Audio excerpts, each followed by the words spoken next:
Well, today I have the pleasure to be here with a lady who has been a US Air Force veteran and is now a certified nutrition specialist. She specializes in using the low carb and ketogenic nutrition to help people reclaim their vitality through eating real and delicious foods.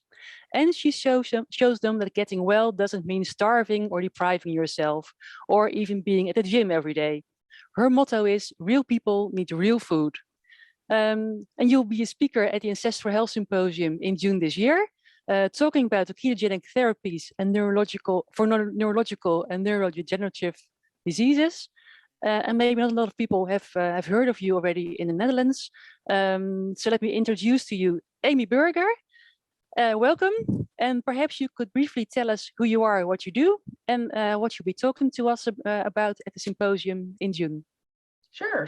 Thank you. Very nice to be here. And I am a ketogenic and low carbohydrate oriented nutritionist. And my new motto is keto without the crazy.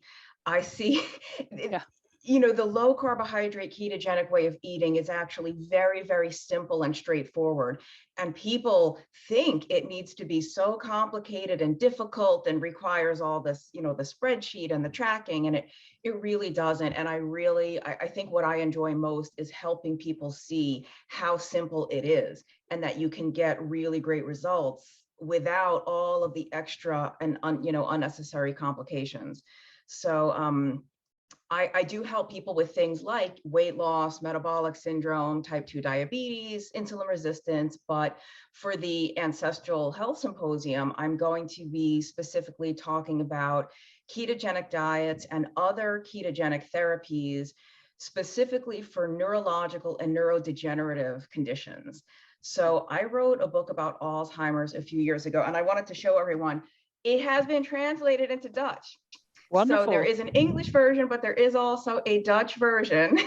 Great. And there's just a lot of very fascinating research with ketogenic therapies for the brain and the nervous system. And I started out learning about Alzheimer's disease, but over the last 3 or 4 years, and I've been looking a little bit into the research on things like Parkinson's disease, multiple sclerosis, and ALS. Everywhere you look in all of these neurodegenerative disorders, there are metabolic problems. And when I say metabolic, I mean with energy, like the cells involved, the neurons involved do not have enough energy. And in every case so far that I've been able to see, I'm not clinically, I'm not a doctor, but just the research that I've seen, these energy shortages are specific to glucose. So if these neurons are having a problem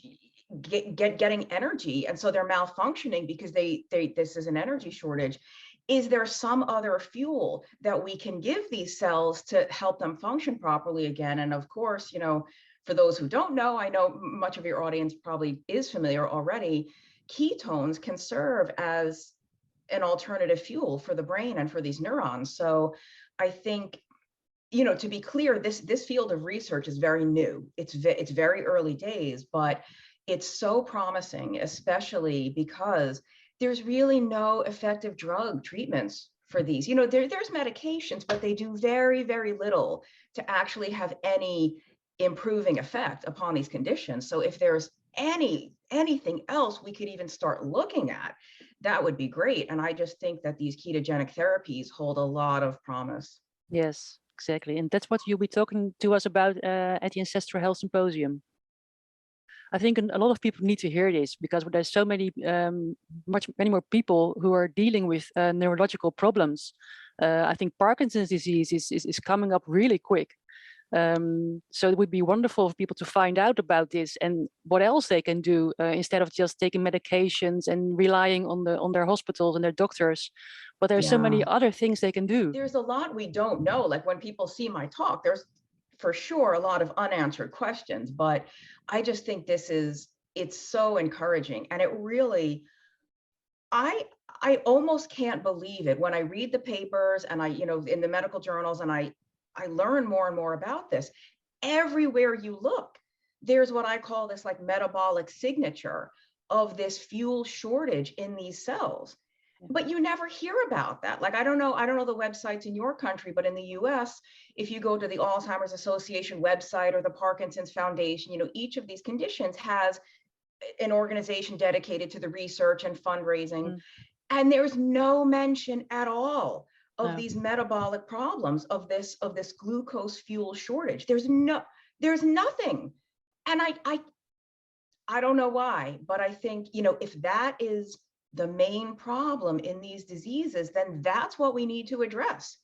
And of course, none of the medications do that. So it's not a surprise at all that nobody ever gets any better when they're taking these medications that really don't at all address the fundamental problem.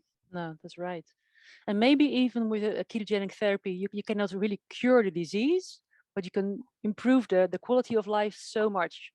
I totally agree. I think I don't want to give anyone the impression that keto cures you or can reverse it. I do think, depending on when you start a ketogenic approach, depending on how early in the disease process, maybe the best we can hope for is to slow the progression, to slow the decline, maybe under the best circumstance, stop it altogether. But the research is just so new. I think most of the people doing a ketogenic diet or taking MCT oil or those exogenous ketones who have these conditions are doing it on their own. They're not part of a research study. So we're not gathering all their data, but I do know there's a lot of encouraging reports from individual people, and like you said, even if the disease itself doesn't stop, the quality of life for that person might be a lot better for many more years. And of course, that affects their family, their caregivers, their whole support network is gonna do better if they're doing better. So if people are interested in this, what do you think they will take away from your talk? What will they learn? Well, I think they're gonna really come to appreciate how similar each of these diseases are. I know they're diagnosed as different diseases. There's Alzheimer's, Parkinson's, MS, ALS, different things. When you look at the molecular, what's going on in the cell at that level, they look very similar. It's very similar malfunctions, and it's just showing itself differently in different individual people. Kind of like type 2 diabetes, PCOS, hypertension, fatty liver. They all come from the same thing, but not everybody shows it in the same way, right? Some people become obese, some stay slim, but still develop diabetes or fatty liver. Some people get high blood pressure, some don't, but it's all the same problem. And I'm starting to believe that may be true of these neurodegenerative disorders. I can't say for sure, but I think that's something people will appreciate. And then, of course, the rationale for why would we even bother to try a ketogenic diet or exogenous ketones, because it's not just filling that fuel gap. Providing the ketones as an alternative fuel is only one reason. There's a lot of other reasons that make sense why you would want to try some kind of ketogenic approach for these things. So I hope that people will come away from it with some hope that this is not quite as bleak as we think it is. Yes. And if there are any doctors who are coming to see you, but I know they're quite skeptical still, not really believing what they're hearing. What are you hoping to bring to them? You mean at the symposium, if they'll be there? Yes. I hope to just introduce them to this concept, because it's worth looking into, and it's very, everything I say in my slides is referenced. There's a citation. They can go to the research and look at it themselves, look into this, and see that there really is something here. I'm not just making it up, And I think a lot of them, this will be brand new. And I hope it is, because now they'll have something that might be worth looking into for their patients. I wish it wasn't new. I'm a nutritionist. A nutritionist should not be the one telling medical professionals about this potential, intervention for these conditions. But, all I'm really doing is providing the information. I hope that they get inspired to look into it a little further. Like, I hope that they going through my talk, they think that it makes sense and that it's very logical. Yeah. That it's, you know. Yeah, wonderful.